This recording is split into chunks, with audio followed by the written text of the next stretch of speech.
Tributes continue to pour in after the passing of struggle stalwart Dr. Essop Pahad.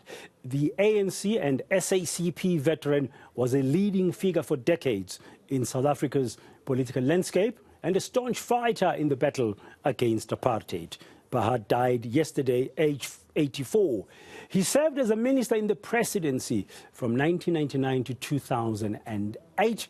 SAFA President Danny Jordaan is joining us now to reflect on the role and contribution that Dr. Pahad made ahead of the 2010 FIFA World Cup tournament here in the country, which was for the first time the continent of Africa hosted the FIFA World Cup. We understand Dr. Pahad was a member of the organizing committee, of which, of course, Mr. Jordaan also made part.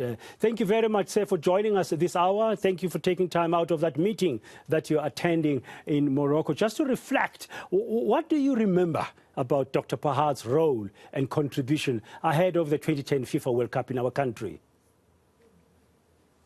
Yes, thank you and good afternoon from Rabat in Morocco. As I said, we are here at the CAF executive meeting and I just walked out.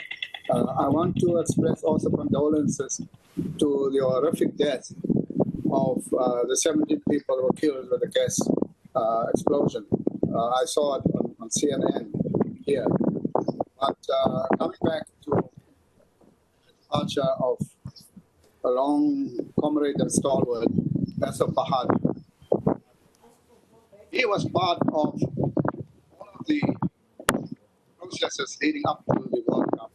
He was part of the 2006 bid, he was part of the 2010 bid, and he was part of the 2010 World Cup. You remember that he was, from 2018, the minister in the presidency, and therefore he had a key role in making sure that all of the government guarantees that was required in the bid, that those are processed and supported by the government.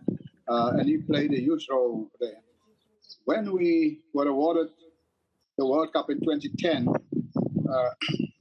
of course, just before the World Cup and in the election, the President Mbeki resigned, and he also resigned. And the bid members representing the government faced a situation where they could not anymore represent the government. But we took the decision that Essop Pahad must remain, and SAFA then appointed him to stay on the bid. He was with us when we went to South America, to Brazil, and specifically to talk to João Havelange, who was a very influential figure in Comnibol.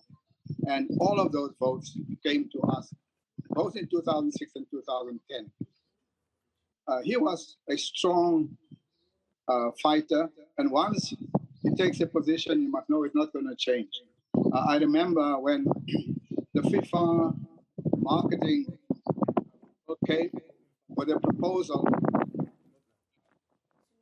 about the mascot of the World Cup. It was a kind of mascot that resembled the gollywog. They had just presented it in the board, and he exploded and said, "You must not even present it. Don't want it. Don't care how much you paid and how bright or intelligent these designers are. We don't want it." They were so shocked that they decided, okay, let us not make the presentation, but Dr. Pahad, can you then lead the process to find what is speaking to Africa? And that's where Zakumi comes from.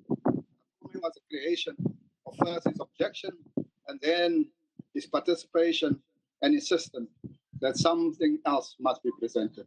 In many of the meetings, once you have him on your side, you know he's going to fight. He was a forthright, strong, vociferous campaigner.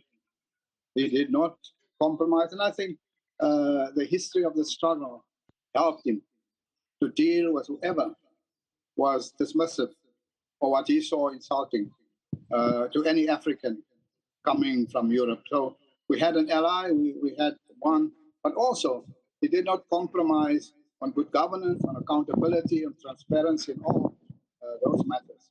So we'll remember him as one who put the interests of South Africa first, one who always fight for South Africans and the continent, and was not afraid, doesn't matter who was in that meeting.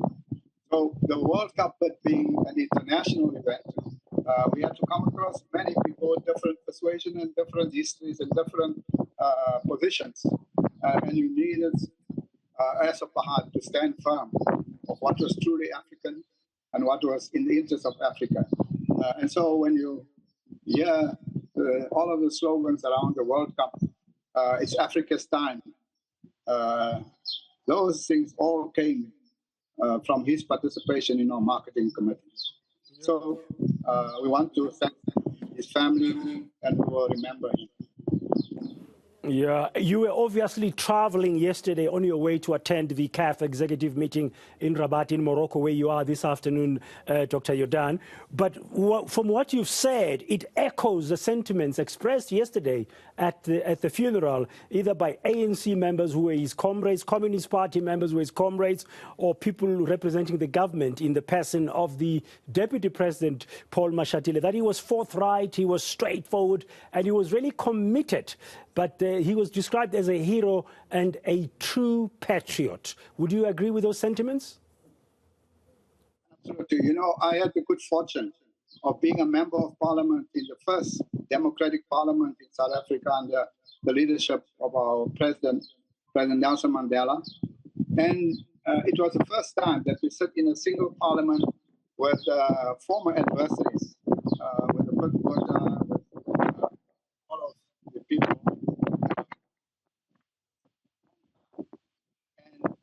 In all of the debates, inside and outside the parliament, in the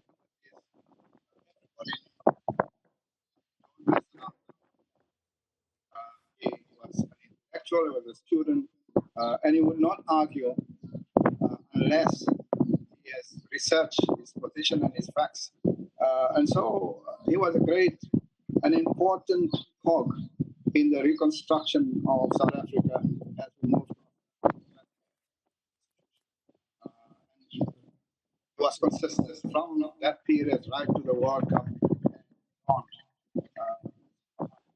Unfortunately, Dr. Jordaan, the connection is not great now. We're losing a bit of what you are saying. But thank you very much for your reflections this hour. We know you are in a meeting of the executive of CAF there in Rabat in Morocco. That was Dr. Danny Jordaan, the president of the South African Football Association, SAFA, just recalling the contribution and role of the late Dr. Essop Pahad, who was laid to rest yesterday. He was a very, very important member of the 2010 FIFA World Cup Organizing Committee. And as you've heard there, it was very straightforward and forthright when there were disagreements in the interest of South Africa. Now,